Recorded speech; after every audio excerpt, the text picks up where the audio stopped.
You're listening to Honestly Aging by Friends Life Care VigR, a podcast where we explore what it's like getting older, the peaks, the valleys, and everything in between. In this season of Honestly Aging by Friends Life Care VigR, we're covering topics related to vibrant aging. I'm your host, Cheryl Praska. Let's grow old together.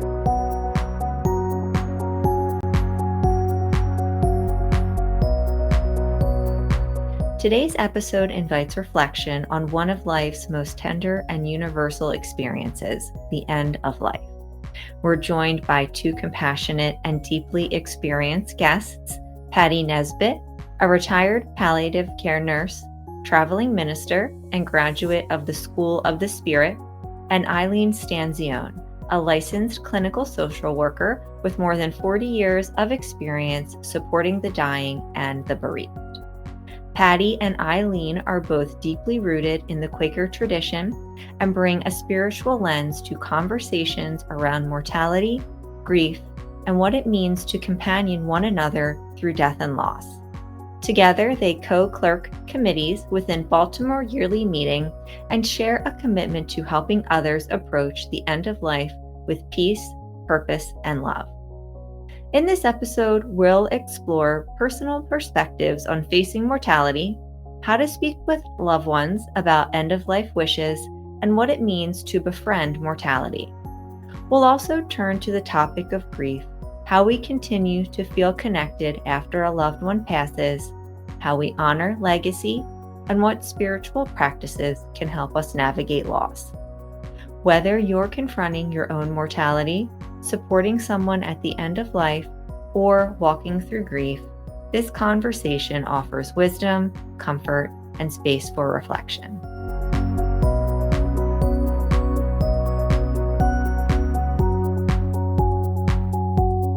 To start, can you each introduce yourself and tell us about the connection with the Quaker community that you have? Patti, would you like to go first? Sure, be happy to. I'm a convinced friend for about 40 years. I've found Quakerism in the middle of my life where after years of searching, and I've been active locally and regionally and internationally as a friend. Professionally, I became a palliative care nurse in my early 60s and then moved into hospice after a little bit. It was a culmination of lots of experiences, as well as because I was led by my faith. I am deeply nourished by Quaker worship, and the other thing about Quakerism that really speaks to me is that there is the unity, or the essential element of integrity, where our faith and our practice is literally on the same page. I find Quakers really do try to practice what they preach, and they help me be a better person. So there's much more to be said, but thanks. That's a little short snippet. Thank you. Thank you. Eileen, how about you? Well, I have a PhD in clinical social work. I originally went to the Graduate School of English and wanted to be a writer, but at that time they advised people to get out of the field because they couldn't find a job. So I went for therapy, and I asked the guy what kind of degree he had, and it was an MSW. So I decided, well, if that looks like a wonderful job, I'm going to try that. So I went and studied. And I love being in a helping profession. I think what led me to have this incredible interest in death and dying and grieving is when I was a little girl, I had a near-death experience. And one of the things that I understood when I came back to life was that I was here to help people. So from the time I was a very little girl, I had this mission, which I continue to have. It's kept me motivated all these many years. And the Quaker religion, I had started going when I was in 10th grade. And I just found the Bethlehem Lehigh Valley Friends meeting just by accident because it had the peace testimony on it. So I thought, well, that's for me. And so I started going then, and off and on since that period, but very dedicated in the last 12 years. I've been involved with Baltimore Yearly Meeting.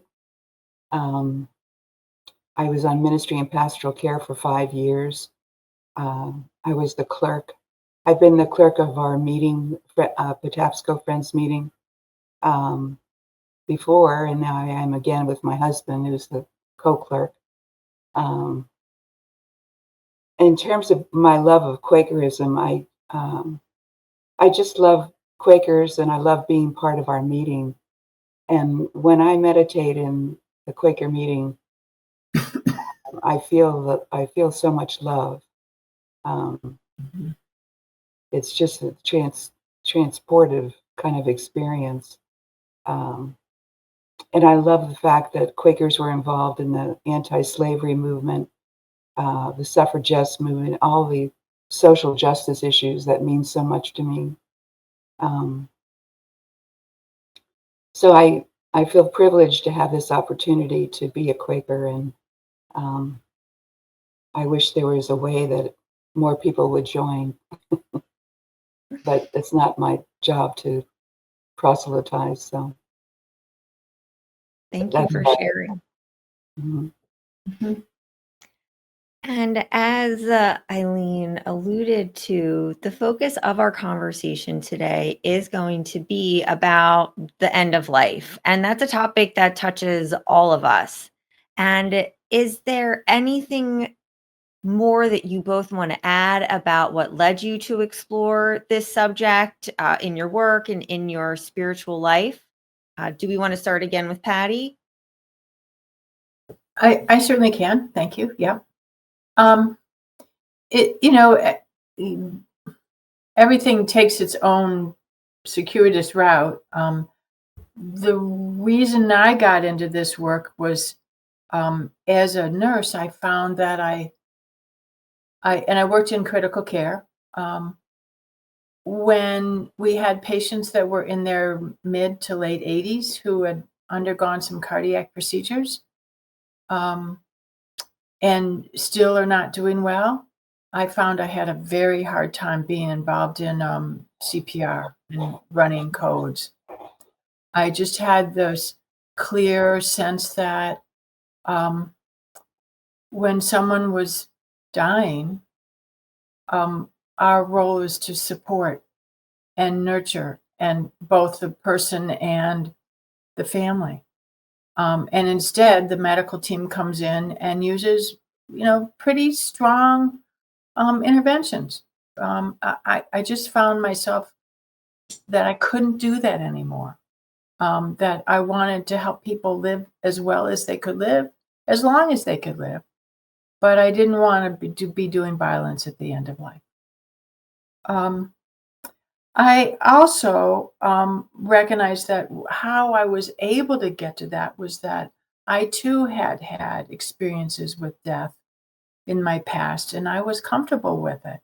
I had been told in my mid 40s that I have 18 months to live because of an advanced breast cancer. Mm. And so I did what came normal is I prayed. And out of the blue, although people of faith wouldn't say that, it wasn't out of the blue, I heard a voice very clearly on my shoulder saying, you are loved, and you are not alone, and you will be okay. And it was very definitely a divine voice. And so through that intense year of treatment, when I healed, I also was aware of the support, of loving support that I was giving. I was given help in dreams, in visions, in various serendipitous experiences or meetings with people, that I really was loved, and I really was not alone, and I really was okay. but it forced me to come to grips with death. Just being told you have a terminal diagnosis. I had little kids. That was not an option for me to die. And I had a husband that was angry that I was sick. It was like I got out of the marriage eventually after we all healed, and we're still.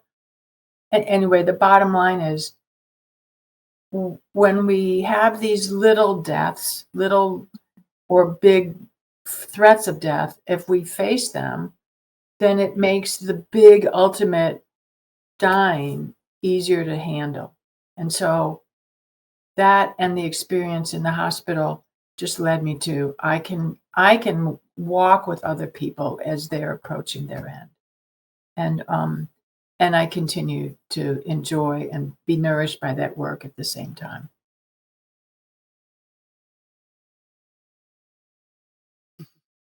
Eileen, is there anything that you want to add about what led you to explore the end of life as a subject in your work in your spiritual life? Absolutely. One of the jobs that I had as a younger social worker was I was a nephrology social worker in a dialysis unit. Um, and one of the things that I liked more than any other part of the job was helping people to die. Um, there was, you can go off of dialysis and die within a few weeks. And people, when they had such a myriad of problems, would elect to do that. It was not common, but it certainly happened. And I would help them with that process and help their families. And I found that when people are dying, there's no small talk or chit chat. You really talk about what's important to you and what it is that you want for your future if you have one. So that was really helpful. And then I actually went into hospice after that. So in hospice, I did a variety of things. I was a bereavement counselor and an administrator, and helped to devise a lot of program support groups for a variety of issues, loss of spouse, loss of parent, etc. And I dealt a lot with people who had already lost the person.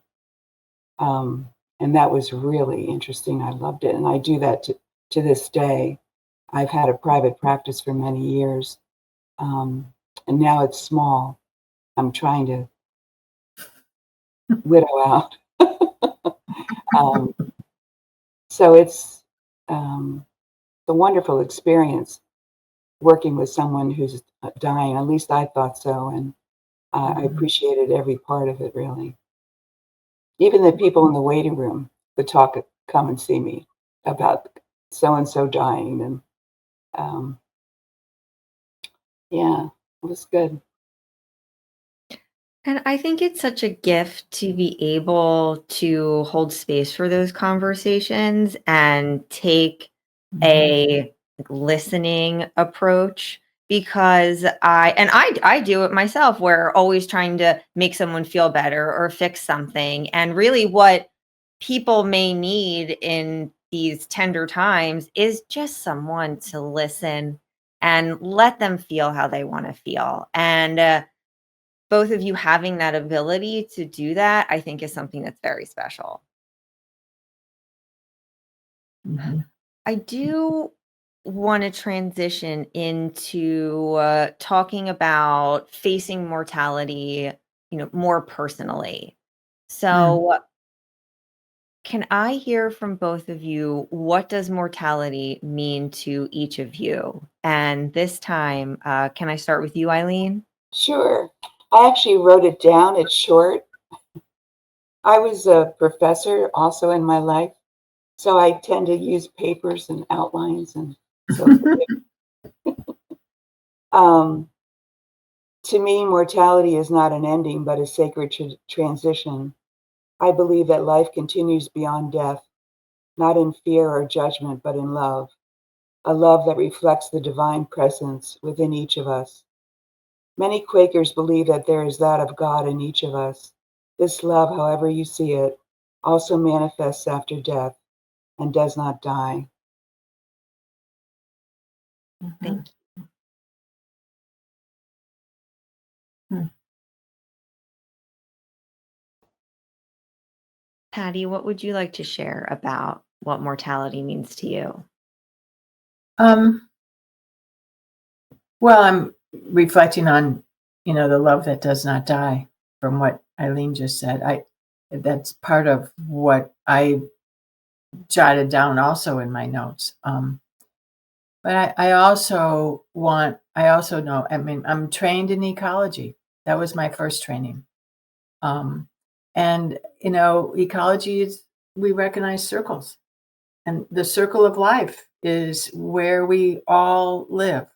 And in that life, there is always death and there's always rejuvenation. Someone first introduced me to this concept by talking about the compost pile being a redemptive process.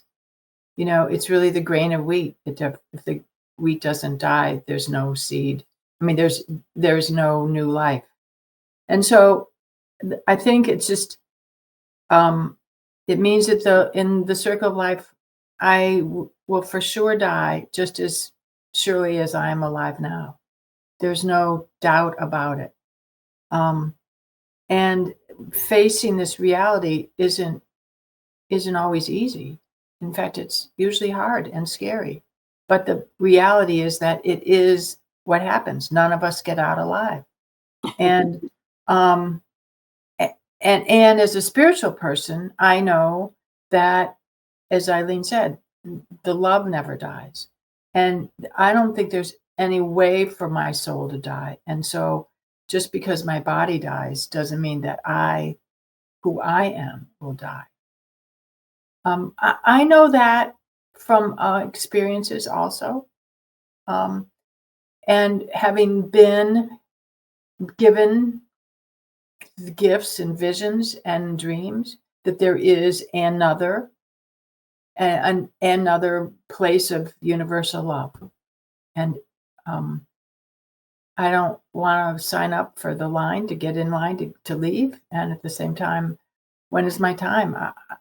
It's not a bad place to go. And that's making me think. So my one of my grandparents and then one of my husband's grandparents, we were particularly close with, and they've both since passed. And I have to tell you, on big events, before I always see a cardinal. And they're not common where I live, but it could be like I remember leading up to my wedding after my now husband's grandmother passed away. I saw a cardinal, and it's just been this recurring thing in my life, and it just always happens to speak to me. So I don't really know what it means. However, that's what came up for me. It's perhaps a way that those people from wherever they are showing me that they're loved. Mhm. That's not uncommon, and I think it's a way to reaffirm that there is an other dimension to life, Mm. and that just because the practical physical stuff that we know is here, and this is what we're tangibly in connection with, does not mean that that's all that there is. I want to sort of jump, Cheryl, because it connects directly to one of the things you've been asking about, spiritual beliefs. I want to say I have witnessed or participated in over 500 deaths, Oh, wow. both in the hospital and in hospice and in my own family and friends. And what I've seen is that those who have a belief in an afterlife or a sense of this is not just over with this physical plane, those that have that approach their own death much more easily than those who don't. People who've had near-death experiences, know for sure there is that other place to go to. And that, in fact, I've heard someone say the idea of having someone pass is like, well, it's like you passed your exam. You passed you made the journey. You passed. Congratulations. I mean, that's kind of a stretch sometimes because it's hard to let go of people that we love. But there's that element of a transition that the word pass includes. So people who are ready for that and have this sense of there is some other place are more able to be prepared themselves. Their families, their children are more comfortable with knowing at least mom, I will still stay in touch. There may be red cardinals. There may be mourning doves. I have someone who can touches base with me through a hawk. I mean, there are those kinds of, sometimes there's a feather that reminds you of somebody. There are those kinds of tweaks in our lives that remind us of someone we loved who loved us. And those people seem to be more ready to let go. And I think that's part of the spiritual grounding of the work that I do, because it's like I'm just helping someone move through a necessary transition. Hopefully, my interaction was to help them do that with having made peace and be more peaceful themselves. And I love what you said about spiritual grounding. And I'm sure there are a number of ways that people can do that. But just thinking about, during tough times, having to ground yourself and Mhm. to think about it in a way of putting that spiritual lens on it. That's something that I can take into my future interactions with death and dying that are absolutely going to happen. So just building off of like that concept, that seems like it would be a way that we could manage our fear or our anxiety about our thinking about our own death or death of loved ones. Are there other ways? Of course there are. So how are there other ways that you care to share about how might we manage our fear and anxiety around death? Mhm.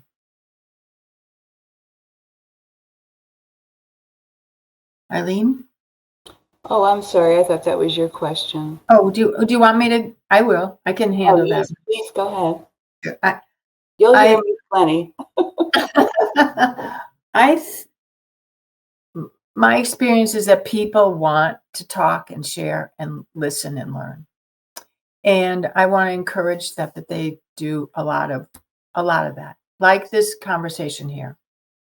And sharing about what's in my heart, what I'm afraid of, exploring that with another or a group is very important because it helps demystify our fears and it helps us be realistic about what ultimately each one of us have to face.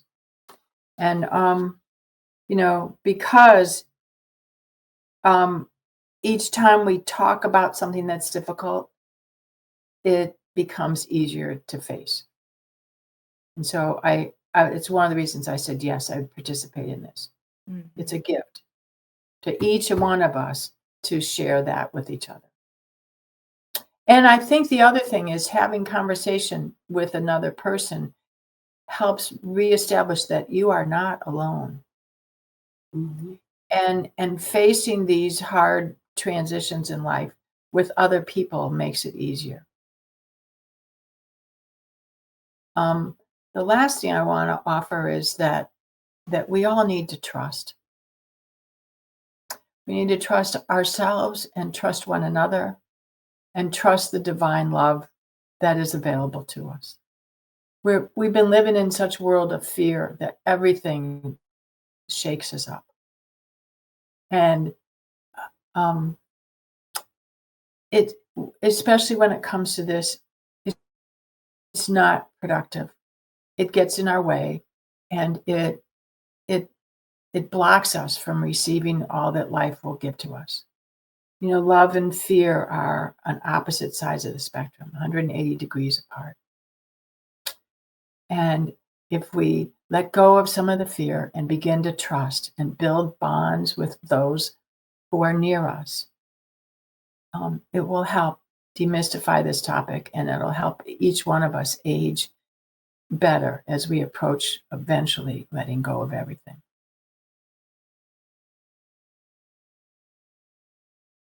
And Yeah. Eileen, this next I just question. wanted to add a little Yes, bit. One of the please. things that I Mhm. experienced as a hospice worker was that there was a chaplain while I was there who did a study on those that had a belief in an afterlife and those that didn't, and how that impacted their care and their progression and how they felt and physically and emotionally. As it turned out, the people who had a belief in an afterlife tended to do much better while on dialysis. It was so interesting, I thought, especially as they approached death. So, yeah. Hmm. So I'm sorry. What was the question? So that's the study that. Oh, what's that? I'm I sorry. was saying that's the study you're referring to. It verifies what I've observed in all the Yes, families I've absolutely. worked with. That's what I was thinking. That's why Yeah. I wanted to bring it up. Yeah, Thank you. Yeah. sure. And what I wanted to go back to and get your opinion and your input on too, Eileen, is Patti was talking about having these open and meaningful conversations with our loved ones about their wishes. Mhm. In your experience, how might we go about doing that? Because it can be so hard. Speaking from experience, for me, it's been so hard to do that.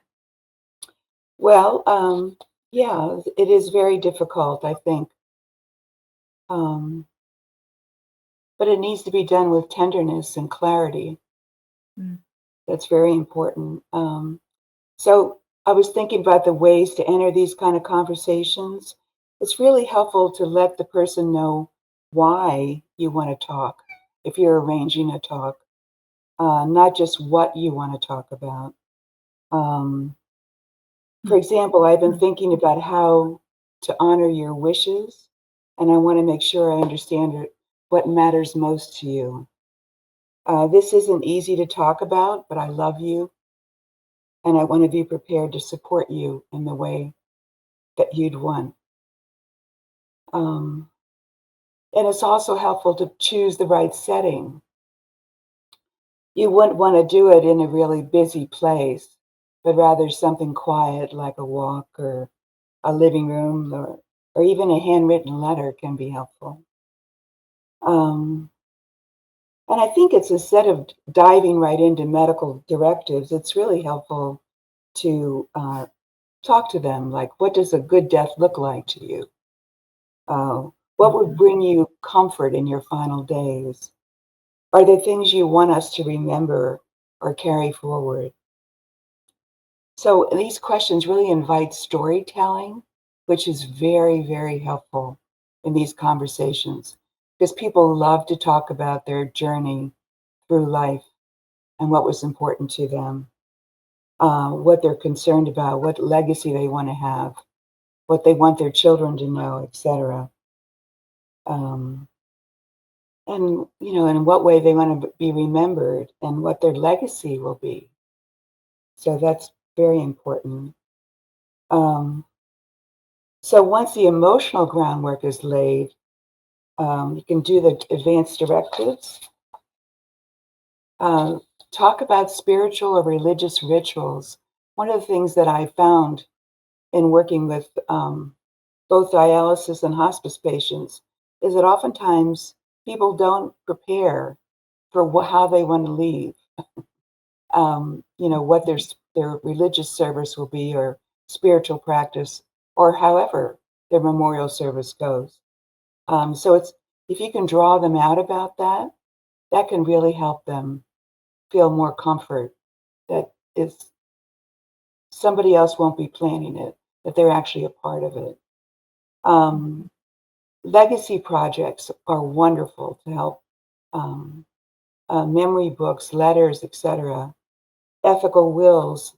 And also, AARP wrote that they thought what matters to me statements are really helpful. Like, I want to be at home and be surrounded by music. I thought that was understandable. And it's really important to let people know that this can't be a one-time conversation. If you have the opportunity to have more than one talk, it could be very enlightening and get easier and easier the more you can talk about it.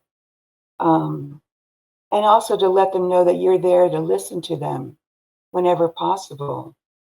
It's just like planting seeds. I always used to say that when I supervise people. You know, you're planting seeds when you talk about these things. They won't be able to respond typically right away with your suggestions, your ideas, but they do in time once they can think about it or talk about it with their family. So, yeah, I think, and also sitting with nature's cycles outside my back door here, we have a wooded lot, and my husband and I get to see every year the cycle of life. You know, they're budding in the spring, beautiful green flowers and flowers. Oh, it's just gorgeous here. But then, of course, we have fall and winter, and everything is bare and died. But then it comes back to life once again. So I think sometimes nature can be very helpful if people are able to walk or even in a wheelchair to be able to be with nature. It really is very helpful. And being present, of course, with someone who's dying is very, very helpful. So that's about it. Hmm. Trying to condense a lot of years of life here. Yeah. And where I mean, I feel like you're both talking about like nature cycles, and where I live now, we just can have a beautiful trees. And it's been something that I've loved about living where I live now versus where I've lived before, which, it was more densely populated. And just watching that, and now I can take into watching the cycles of nature, just think about more so putting that focus on the cycles of life. So Mhm. as you know, we're going through fall where I live right now. I'm going to put that into practice. So thank you for that. Mhm. I think that's part of the disjunct for us as a culture. Since, in modern culture, we can live more apart from nature. We're not connected in the same sort of ways as they were even 100 years ago when people were more on farms than in urban areas. When I lived on a farm for almost 30 years in the Shenandoah Valley, and we saw life and death regularly, all day, all year long. There were lots and lots of, hawks coming to get the chickens. The cat climbed up to the telephone pole and got zapped on some power and was electrocuted, fell down. The horse died. There's animal birth and death and plant cycles also. It's not just trees, that lose their leaves. It's, the vegetables are getting ready to drop, and there may be green tomatoes still, but those plants are dying. And so when you're in touch with the earth that way and the natural cycles, it's easier to recognize that I too am part of nature. And if we distance ourselves from nature and smash every bug and spray everything you don't like or that's not part of the human world, then we we also want to do the same thing to other natural processes. Give me a pill so I don't have to go, go through blah, blah, blah. So, it's like, that's not bad, but it's also kind of pushing the envelope about accepting the reality that decline is part of nature. So, we could go on, but let me let you lead. And so in preparing for this episode and, having it be a focus with both of you with putting the Quakerism lens on it, I, for the first time, came across befriending mortality. And what I'm going to read from my notes here. From what I read in Quakerism, befriending mortality means accepting and embracing the natural process of death as a part of life, much like birth, much like we're also talking about with nature's cycles. And I found this to be a very powerful spiritual approach, feeling that again in this conversation. And if someone, me included, would want to begin to explore that, what might that look like? And this question I did have for Patti. Okay. Well, thank you. Well, that's why we wrote a book. Your question exactly. We and the book's title is A Tender Time: Quaker Voices on the End of Life. It was a compilation of a lot of historical and contemporary research, and many interviews with other friends from around the world. I've spent time living overseas within Quaker settings, and it also includes our voices. Kristen Zimmett and I partnered up to do this on the suggestion from the End of Life Working Group in Baltimore yearly meeting, which is a working group that's been going on since before the pandemic, to focus on supporting friends and Quaker meetings through the processes of death and dying, or aging and dying, I guess, and to help one another reach out to each other. So the working group has asked for us to pull this work together, and it was under their care that Kristen and I spent several years writing up. I should say too, a lot of it had to do with the experience I had in the hospital. My direct mentor was a chaplain who pioneered palliative care far before Medicare got involved in supporting palliative care efforts. He was a really good communicator. The Quaker process of listening is one that was integral to my toolbox as a Quaker nurse minister. And I wore both hats.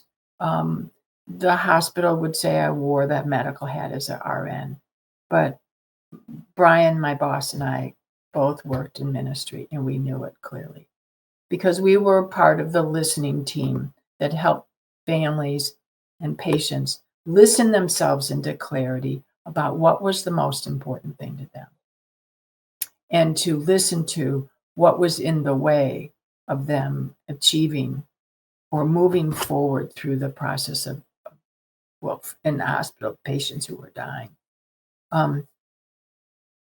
So that book is the number one thing that I would recommend. And the reason I'm recommending it is because it will help people be more realistic, and it will give people tools, and because it means that you're not alone facing these difficult conversations. One of the things that we talked about frequently is the need to validate your support network.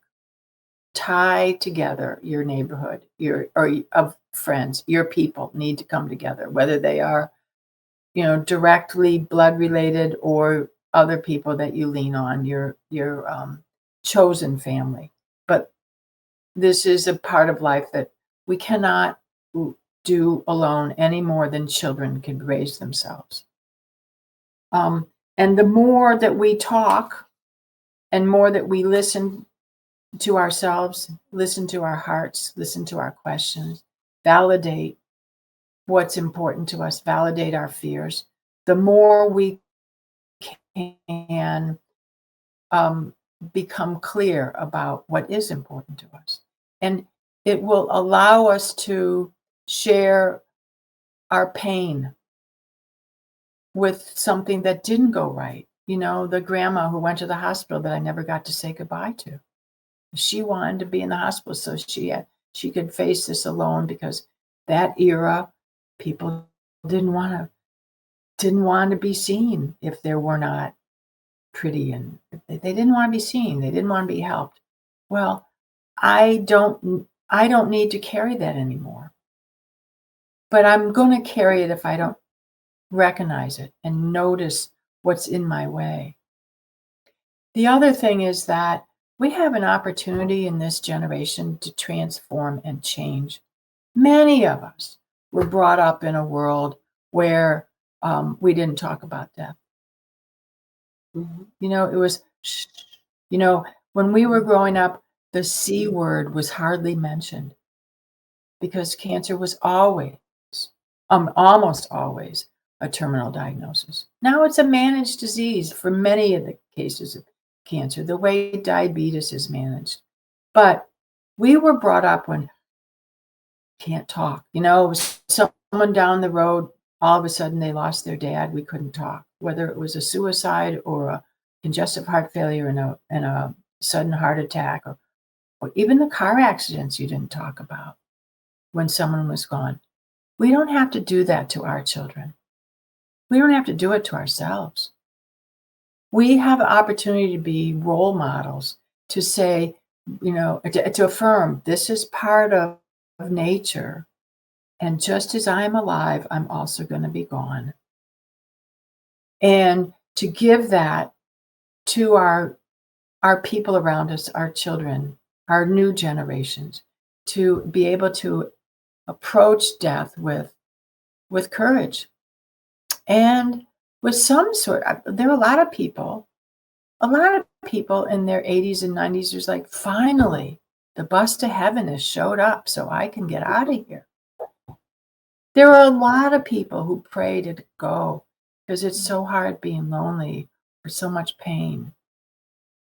And so I think we have this beautiful opportunity at this point to transform death.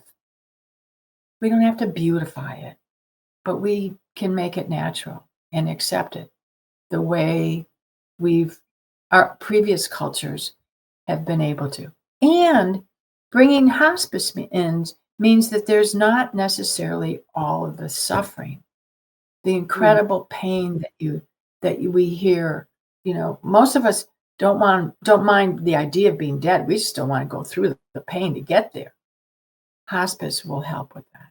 Whether you're short of breath, or you're in pain, or you're highly anxious, you're worried about, I haven't done the trust document for my autistic son, or whatever there might be, all of those things hospice can help you work through so that there is more peace and more of a comfortable passage.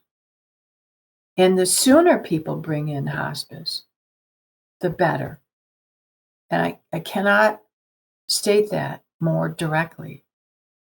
Many people fear, if I go into hospice, I'm going to die. And I'm going to say to you, as a hospice nurse, that's probably because you didn't get into it sooner. The studies have shown that when people get their pain and symptoms and fears addressed, they live longer, because then the physical pain is not sapping the energy of their life, so that you can not only live longer, you can live better. But if we're in the denials phases, oh no, that's not going to happen to me, then we can't get the benefit of those comfort meds that don't push us over. Oh no, Oh no, the rule is go start low, go slow. They don't push us over. They help us where we are to be coping with all that we can be, all that we can be.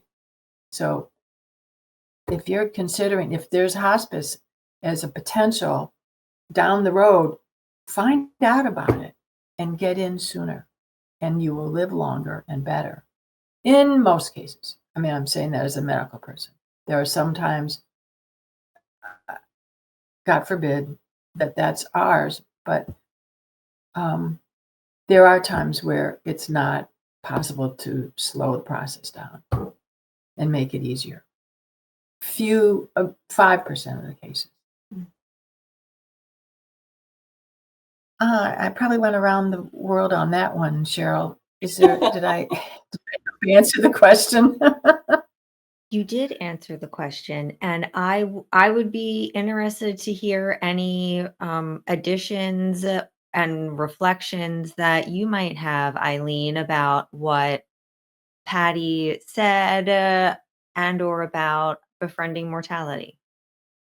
Well, actually, I say amen to what she said.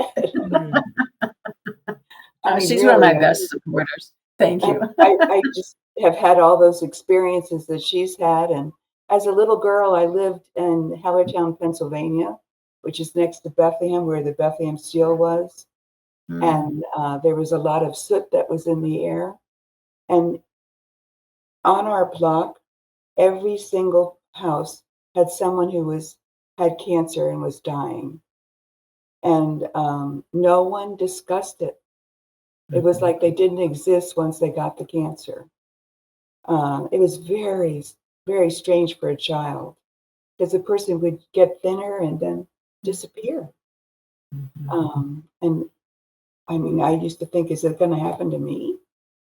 You know, so it was very difficult. My husband lost his parents when he was a child. People didn't talk about it. You know, it just was a very different age. So I welcome that we talk about things. And I hope that doesn't get reversed because it's very important. It helps the passage to death when you're approaching it. And it's very helpful for those that are the loved ones that are left behind. So absolutely, yeah. And hospice, oh, of course, I'm a huge fan. I've been wanting to volunteer, but I'm just too busy yet. I hope to perhaps later. But they do, people say to me, oh, they're angels. Yes, they are. They really are. They can handle things that people who come to hospice for a job and can't handle it, they leave. So the people who are left are very dedicated and very comfortable with death. So that helps the patients a lot. Yeah, I just can't say enough about it. And, you know, including your children and grandchildren and relatives is really helpful when talking about someone's upcoming death. So yeah, I could go on, but there's a lot more we like to talk about. Cheryl, there's one other thing I'd like to add if there's time. Please do. That is that we often wonder when someone's in the hospital these days, let's recognize that with the way hospitalization is these days, they do not put you in the hospital unless there is a potential for your life to be on the line. So, you know, the concern when you go visit someone in the hospital is, well, you can't talk about what's going on. The fact is that if someone's in that bed, I assure you, they are worried and wondering, is this my time? There is, because no one goes there unless there's a potential that it is your time.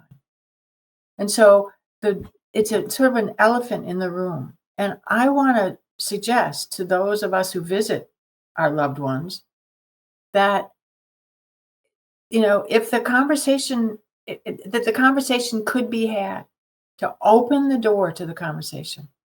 Eileen had some opening words. Is it, what's on your mind? What's important to you? How are you really feeling? To be able to allow that conversation to come up. And I had a patient one time whose daughter called and wanted to know if mom was in pain. No, your mom's not in pain. But, and this is where I was as a nurse, I was a young nurse, but I was actually, in my late 50s. I leaped and took a leap of faith that it was appropriate to tell her this. Your mom's not in pain, but she's suffering. There's a difference. And the existential suffering of someone who is struggling with a very serious condition that would put you in the hospital is one that can be honored by allowing that person to talk and allowing ourselves to feel. I'm scared. Moms might be dying and leaving me. All of that stuff is so human and so normal. And I just want to help normalize it so that we do bridge to one another in these very tender moments. And that's the way to help deal with our mortality. Yes. Yeah. And it makes me think about what had been brought up before. I think someone said about a listening committee or a listening group. So just then going back to that, just listening, just sit and listen. It would probably be great if you could prepare a few open-ended questions, just thinking that's a way that I can help this person. Because like you're saying, there could also be emotional suffering. Someone just needs to get something off of their mind, and to what a gift to be that person for someone. So it's so important to bring up and to talk about, and I greatly appreciate it. Mm-hmm. Mm-hmm. Now, with respect to your time, Patti, I know you have a particular time you need to leave. I'm hoping that we can skip ahead to the talking about the queries, and then we can go to Eileen, and then Patti, whenever it's time for you to head out, go right ahead, and Eileen and I can end. And of course, during the questions we have for Eileen, would love to get your reflection on them too. Just wanted to tee that up and let you know, another question is coming for you, Patti. And, I've heard about Quaker queries, not as familiar with it as both of you, of course. My understanding is that the queries are reflective questions that may help us examine our inner lives and our spiritual journeys, quite possibly other things too. Um, I think, Patti, you'd be prepared to provide us with a few queries that might help our listeners reflect on mortality, grief, and possibly their ongoing connections with those who have passed. So if there's anything to share, I'd love to hear it. Thank you. There's there are lots of queries, and our book has pages of them. Depending on the topic that you're inclined to deal with, whether it's, aging or letting go or changing your role as we all do, well, have to. But I was reflecting and looking at the notes that you offered, Cheryl, and think that the best queries are the ones you've already asked. So I'm going to put this back in a different sort of format, but the first query is just to look at, what does your mortality mean to you? The same question you asked us. What does it mean to me? What does it mean to you? That's a really powerful opening. When I read it, I had to sort of listen deeply, and then again, and the next day I came back again. And this morning, I reviewed and I changed it again. That's the going deeper and deeper and deeper process. And along with the what does your mortality mean to you, there is the how does your family and how does your culture view aging and dying? Because, the Irish may do one thing and the Jewish may do another and the Muslims do another. And, the Hispanic population has a whole different take on community than the typical American individualistic focus. So, how your culture, how your family ages, and it supports this process is also part of understanding mortality. So that's the first question, the query I would offer. In conjunction with that, identifying your beliefs. How do you have beliefs that bring comfort when you think about this? That goes back to family, goes back to culture, it goes back to your spiritual journey. And have you shared them with someone else? That's the more Quakerly aspect. Can you bring them into the conversation and share them? Eileen and I have talked about some of our wishes together. Kristen, my co-author, and I have talked a lot about this. Those conversations help me share it with my children and my husband. So recognizing the spiritual piece as well as the cultural piece and the conversation. And then the other thing is that I think it's valuable to look through our lives is like when I've run up against hard times or challenging situations, what is my go-to for coping? How do I deal with fear? How do I deal with anxiety? And knowing those kinds of things helps me let others know what to do for me when I show those difficult times to others.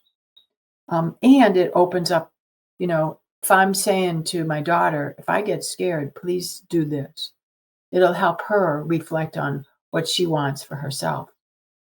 So it's building community as well as building peace and supporting the bonds of love that help me go through this transition. And the ripple down will help her too. So those are the three queries I would bring into place.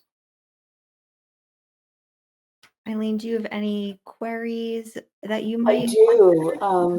One of the ones that I thought was really helpful was grieving has no, excuse me, grieving has no timetable. Basically, what can you say if relatives and friends are impatient and they say your grieving is taking too long and you should just move on? That happens so often. Just people get impatient with the amount of time it takes to grieve. And the reality is that there's really no timetable. There's no one way to do it. Each person really defines their own kind of grieving. So it's not an issue of just moving on. I've been working with people recently who have taken years after the death to have mental space in their head that's not filled with thoughts of their relative. So it's that's so important because people really get unnerved. And also, I think that the first year is very, very difficult. The second year can be more. People have told me many times that the second year is harder than the first because, people aren't paying attention. They're not bringing over food. They're not doing chores. So the person is left with being on their own with their grief, and it's very difficult for them. So, yeah, it's just one of those things. There is no timetable for grief. And there's, how Elizabeth Kubler-Ross has the 5 stages. people somehow thought that you would go from the first stage, the second stage, the third stage. But that's not true. It's like you, some people are angry from the moment it happens. Other people are so relieved that they don't have a lot of the really difficult grief of pain and suffering and crying and isolating and all those kinds of things. So, it's so important for people to understand that their grief is their own, and however they do it is fine. And they need validation, very much so.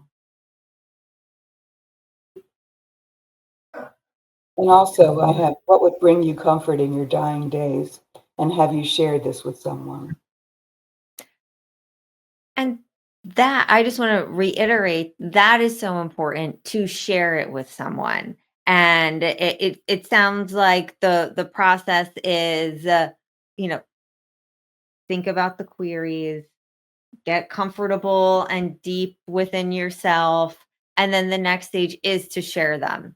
And if depending on the person you are, you both brought up, maybe you could do it through a letter, maybe you could do it through a conversation in a place that would be comfortable. So there can be different avenues to take to get to the result that you want.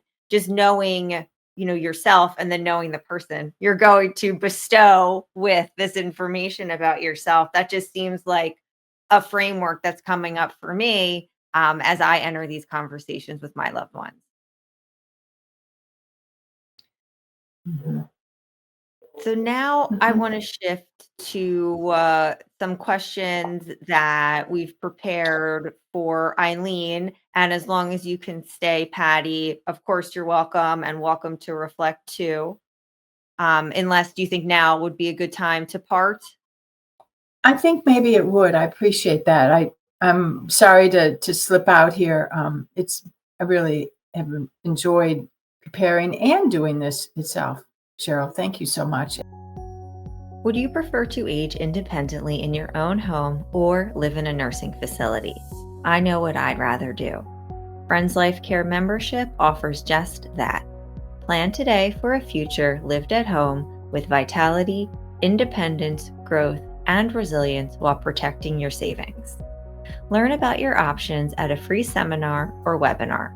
Register at friendslifecare.org/register or call 215-628-8964. Welcome back to Honestly Aging by Friends Life Care VigR, where today I'm joined by Patti Nesbitt and Eileen Stanzione to discuss mortality, grief, and staying connected after death. Now, I'd like to shift to the second part of our conversation, which is grief and ongoing connections after death. Eileen, in your experience, what has been helpful for people navigating grief? I think the number one thing is that people really need permission to feel everything that they feel. Um, Grief isn't a problem to solve. It's really something to move through. And I think the most healing moments come when someone's told, it's okay to feel that. Just that simple thing really can be extremely helpful. And it's very difficult, especially if the person's raging or really upset, to be able to tolerate it, but it's what they need. With grief, it's important to go through it, not around it. And yet, of course, you can't do that every single time you have feelings, given wherever you are at the moment. But it's really helpful to be able to feel, because then you'll get through it more quickly. I had an experience years ago, many years ago, with a woman who had lost her husband to a sudden heart attack, and she had 3 children, and she didn't have a job. He was the worker in the family. So she had to get 2 jobs in order to support these kids. And there was one child left in the home when I started seeing her. And she just became extremely depressed. And so we talked about it, and we figured out that she basically was very depressed because she never had the opportunity to grieve. Mhm. So that was an 8-year delay. Wow. So that can happen if you don't experience it. Sometimes you can't, like that woman definitely couldn't. She just didn't have the luxury or the time. So once she was able to start expressing what it meant and certainly what it was like to be without him, um, it took a while, but she started feeling a whole lot better. And she was, I don't like the expression moving on. Because people don't move on, they integrate the experience into their life. Um, and if you Mhm. don't have that opportunity, the experience of a death can be a big rupture in your life story, your life's narrative. So it's important to be able to go through it if you can. Very important. Storytelling and meaning making is really helpful. People often find comfort in telling the story of their loved one and of the loss itself. This could happen in therapy, can happen in a support group, or through journaling. It helps to integrate the loss into their life's narrative. If you think about your life, do you ever have the opportunity to talk about your life? Because you create a story about yourself, or your siblings do about you, or your Yeah. parents do about you. Mhm. It may not be accurate, but we all create stories about ourselves. And one of the things that can happen when someone really important dies is they can take that in and have it become part of life's narrative for you, your life's narrative. It's very important because there was one famous doctor, and I'm sorry I don't remember his name at the moment, because he was famous quite a long time ago, 10, 15 years at least. He actually did a study of people that lost their spouse and who had not grieved the person. They just couldn't. And he found out that people died themselves, that they, got cancer or whatever, and just they couldn't stay alive. I had a grief group, and one of the gentlemen in the grief group was so upset. After 4 months, he died. He Mhm. was grieving. So, it's a precarious kind of a thing. So you have to take care of yourself. And it's not just eating right and drinking lots of water. It's also trying to deal with your feelings if you can. Um, Storytelling is really helpful, of course, and meaning making. Like, what did they teach me? Try to make sense of it. And how can I carry that spirit forward is a very important thing. Um, so another thing is community and witnessing. Like, grief can be very isolating. Mhm. If people are in a lot of pain, it's hard for them to be with one another. Maybe there might be a choice few that the loved one can handle, but typically they're not ready for socializing in the way that we often are. So again, support groups and spiritual communities can give the person the feeling of he or she is not alone. It's very important to convey that. And with support groups, you get to hear what you have in common with these people who've also lost someone. And me too. That's happened to me. I know what you're saying. Yeah, I couldn't sleep for weeks. Mm. I'd walk into one room, have no idea where it was. And when I was in bereavement, we had to change our policy because people who were newly bereaved in particular, they would be so lost and confused that they would forget their appointments. They'd come the day before, the day after, or the afternoon, not the morning. So we finally got into the habit of calling at least the day before, sometimes the morning of. And that really, really helped. It was such a simple little thing to do, but it was very, very helpful. And also, there's all kinds of ways to regulate your body, like mindfulness meditation. If you don't know about it, it's real good to learn about it. breath work.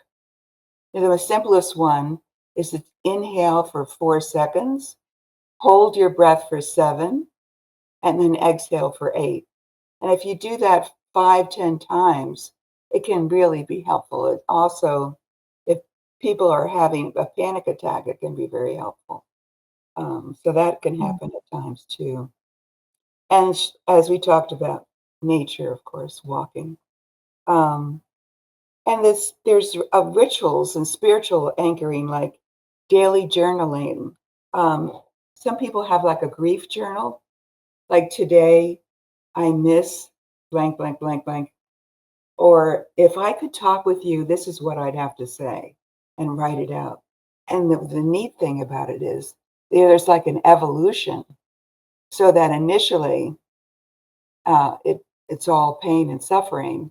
And then when they go on and then look at it 2, 3 years later, they can see that things have really altered. It's a wonderful reminder. And people feel encouraged because sometimes it feels like you're just not getting anywhere. Yet the grief just is ongoing and ongoing. And then there was one particular book that people kept recommending to me, and it's Okay That You're Not Okay by Megan Devine. So sometimes books can be very, very helpful in normalizing grief. So I think I'm ready for the next question. And you might have already touched on a lot of the next question. I do want to still ask it though, and because you've talked about the mindfulness meditation, you talked about journaling, you talked about joining a support group. Is there anything more to say about after someone in your life passes? Even though I don't know that we said we don't really want to use that anymore. I don't know a better word for right now though. You For could after just someone say dies. You could just say dies. I will work on that. It is so hard, but I will say it. After someone dies, how can we continue to feel connected or supported? Anything more to say? Oh, yes. One thing that really helps people a lot is talking to the person who died. Hmm. There's a lot of people that do that every day and sometimes for years. Um, it could be when you're walking or having your coffee. It's a really good time to talk over things. Both of my sisters lost their husbands, and the one sister, she would go into her study, and her husband was behind her in ashes in an urn, and she would sit there and talk to him about her problems. She wanted consultation, and she didn't necessarily get answers, I don't think, but I'm not sure. But that certainly was very, very helpful. Um, what else? Oh, some people light a candle on the anniversaries, or they'll set a place at the table for the person on their birthday and invite people to come and then tell stories about the person. That's also another way. Um, Certainly, cooking their favorite meal is really helpful.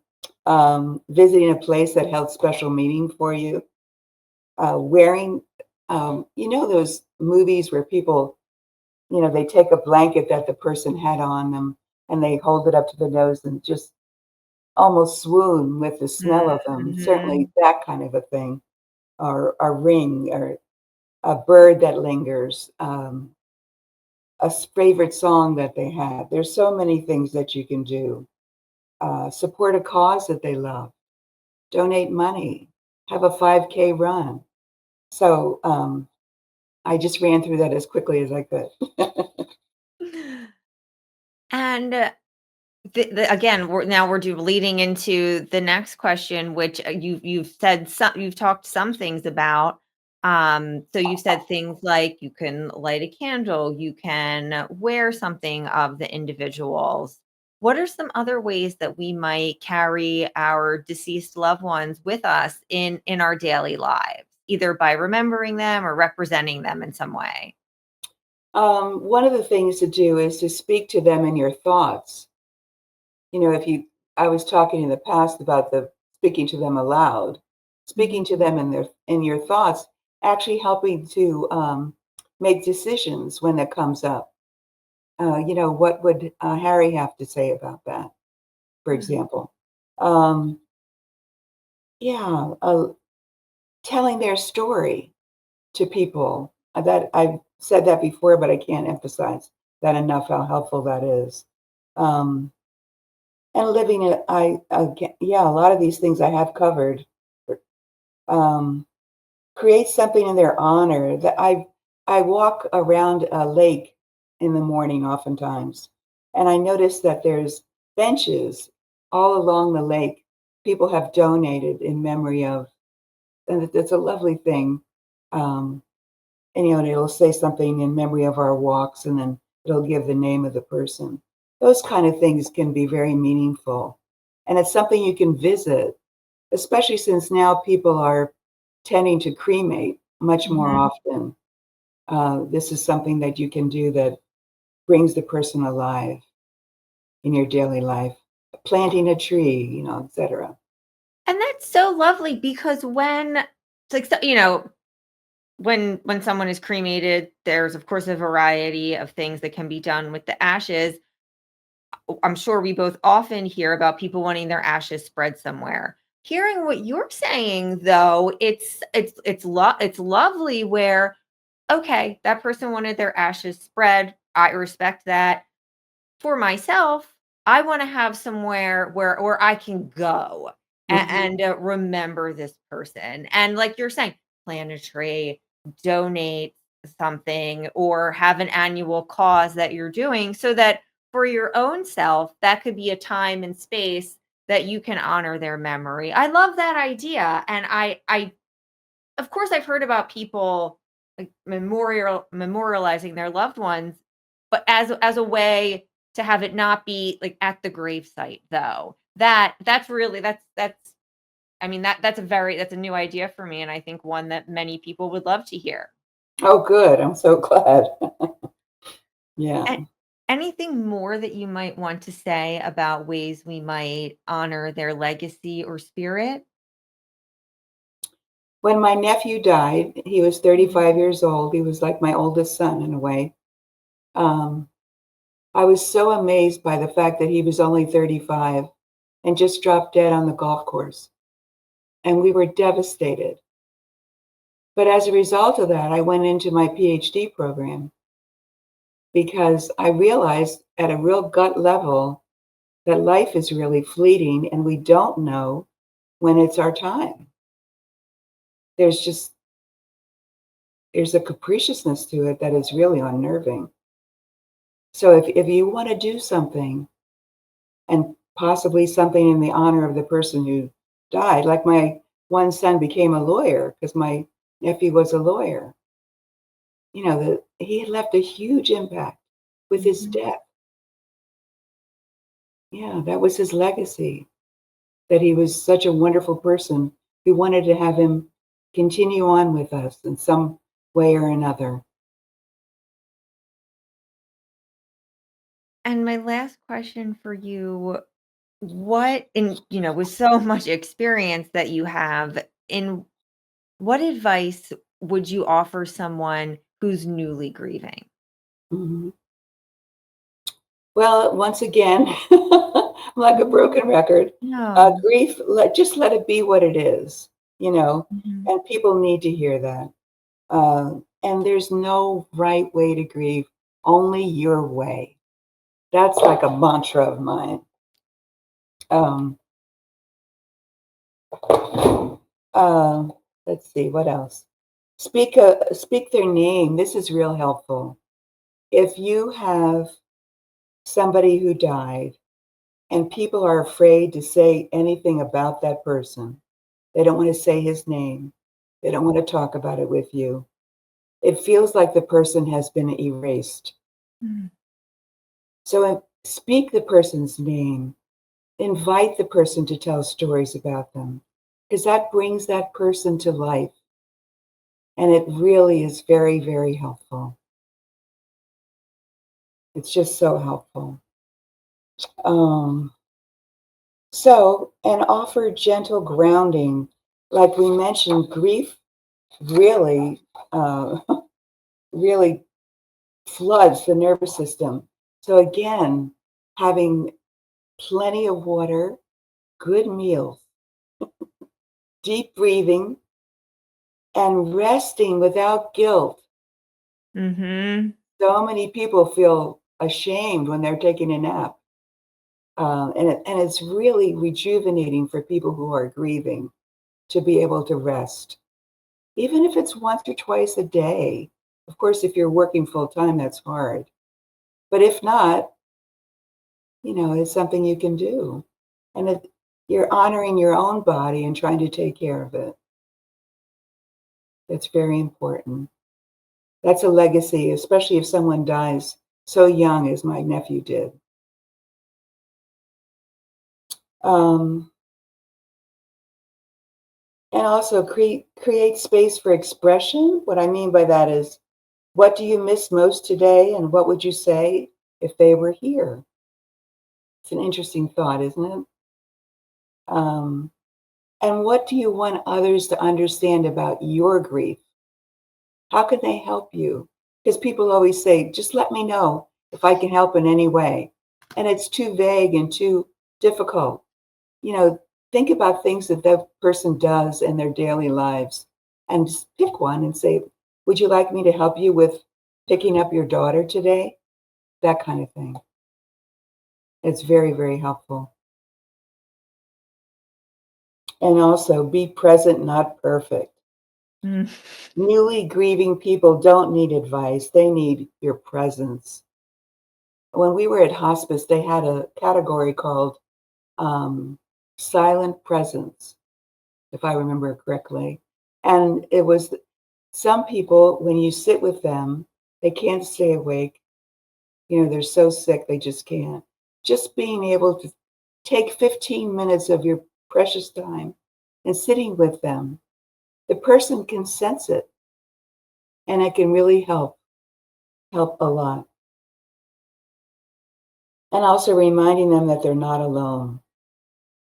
That's so important for that isolation that we feel when we're grieving.